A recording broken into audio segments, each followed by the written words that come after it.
হ্যাঁ হ্যাঁ, জানি জানি, ভিডিওটা দিতে আমার অনেকটাই দেরি হলো, কারণ বাড়ির পাশে মনসা পুজো হচ্ছিল, তো সেখানে মাইক বাজছিল। আর তখন যদি আমি ভয়েস ওভার দিতাম তাহলে তো ওই মাইকের আওয়াজ আসতো, তাই আর ভয়েস ওভারটা দিতে পারিনি। তো যাই হোক, এটা ছিল জন্মাষ্টমীর দিনের ভিডিও। সকাল সকাল নিজের ঘরের রাধাকৃষ্ণকে পুজো দিয়ে বিকেল বিকেল রেডি হয়ে গেছিলাম একটু বাপের বাড়িতে যাব বলে। নিয়ে নিয়েছি বাপের বাড়ির গোপাল ঠাকুরের জন্য জামা। বাপের বাড়িতে যাওয়ার পথে লোকনাথ বাবার এই মন্দিরটা পড়ে, আর সেদিন এই মন্দিরে অনুষ্ঠান হচ্ছিল দেখে একটু ঢুকে পড়লাম মন্দিরে প্রণাম করার জন্য।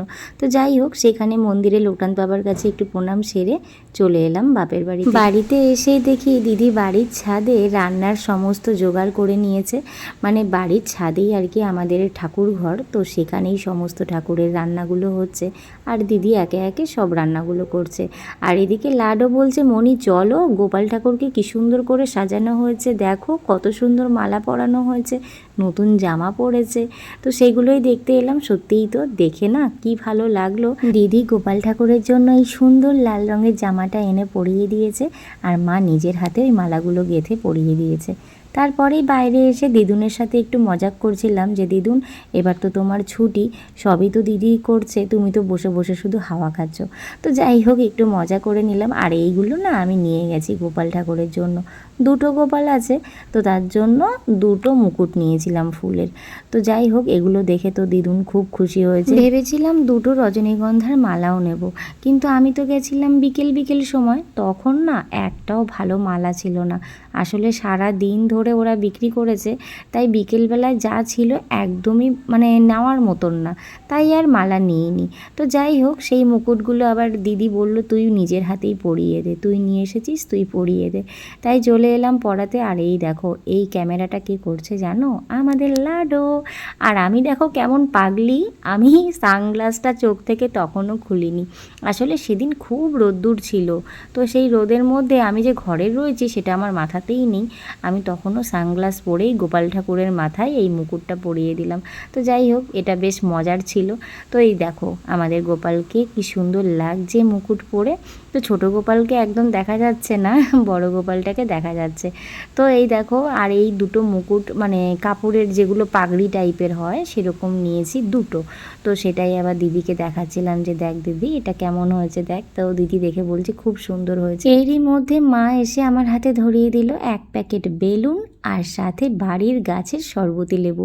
গাছটা তো তোমাদের আগেই দেখিয়েছি, সেই গাছের লেবু। তো আমাকে দিল, বললো বাড়িতে নিয়ে গিয়ে পুজো দিস। তো যাই হোক, সেটা রেখে দিলাম। আর এই বেলুনগুলো ফোলাতে শুরু করলাম, কিন্তু বেলুনগুলো না এত ছোট ছিল, মাকে বলছিলাম এত ছোট বেলুন ফোলাতে গেলে যদি ফেটে যায়। তো যাই হোক, একটা দুটো জানো তো ফেটে গেছিলো। বাকিগুলো সব ফুলিয়ে নিলাম একে একে, আর একটা করে ফোলাচ্ছি আর লাডোর কাছে দিচ্ছি। লাডো তো আমার পাশে দাঁড়িয়ে দাঁড়িয়ে মানে শুধু বেলুনগুলো ধরবে সেই জন্য দাঁড়িয়ে আছে, আর কীরকম করে হাসে দেখো, শুধু মিচকি মিচকি হাসবে, আর আমি গেলেই আমার পেছন পেছন ঘুরবে। তারপরেই এই যে সব বেলুনগুলোকে সুতো দিয়ে সুন্দর করে বেঁধে আমি এইভাবে কিন্তু লাগিয়ে দিয়েছিলাম, বেশ সুন্দর লাগছিল দেখতে। তারপরেই দেখি দিদি বাইরে তালের বড়া ভাজতে শুরু করেছে, আর কি সুন্দর যে গন্ধ বেরোচ্ছিল। সাথে পেয়ে গেলাম একটু চা, বাবা বানিয়েছিল। চাটা খেয়ে সন্ধেবেলায় ঠাকুর ঘরে এসে দেখি দিদি অলরেডি পুজোতে বসে গেছে, সব কিছু গুছিয়ে নিয়েছে যা যা বানিয়েছে। আর এই দেখো কত চকলেট, ফ্রুটি, লজেন্স সব কিছু মা দোকান থেকে দিয়েছে, আর এত সুন্দর করে সমস্ত বাটায় দিদি প্রসাদগুলো সাজিয়ে দিয়েছে। এরই মধ্যে আমার হঠাৎ করে ইচ্ছা হলো যে লাডোকে একটু রাধারানী সাজাই। লাডো তো আমাদের এমনি সাজুগুজু করতে ভীষণ ভালোবাসে, তো যেই আমার কাছে শুনেছে যে রাধা সাজাবো, সে তো খুশিতে আত্মহারা, কী যে করবে বুঝতে পারছে না। আর আমি যে কী কষ্টে ওকে সাজিয়েছি, মানে ও নিজেই বলছে আমাকে এটা করাও ওটা করাও সেটা করাও, আর এত ঢঙি মাসি কী বলবো, এত ঢং করছিল, মানে অতুলনীয় ঢং করছিল। তো যাই হোক, লাডোকে একটু রাধা সাজিয়ে ওর সাথে একটু খুনসুটি করে তারপর চলে এলাম ঠাকুর ঘরে। এসে গোপাল ঠাকুরের সামনে প্রণাম করে নিলাম। আর এই সময় ভিডিওটা করেছে কে? এই সময় দিদি করে দিয়েছিল, তো অন্য সময় তো লাডো করে। তারপরে আমার দেখা দেখি লাডোও একটু প্রণাম করে নিল। আসলে আমি যা করব লাডো তাই করবে, এরকম একটা ব্যাপার, ও আমাকে ভীষণ কপি করতে চায়। তো তারপরেই দেখি দিদি আমার হাতে দিয়ে দিল লুচি আর তরকারি, একটু খিদেও পেয়েছিল, তো সেটা খেয়ে নিলাম। আর এই দেখো আমাদের বাড়ির ছাদের ওপরে এরকম মানে নিচ থেকে শিউলি ফুলের ডালটা পুরো নুয়ে পড়েছে, আর ডালে কি সুন্দর ফুল ফুটেছে, দারুণ লাগছিল দেখতে।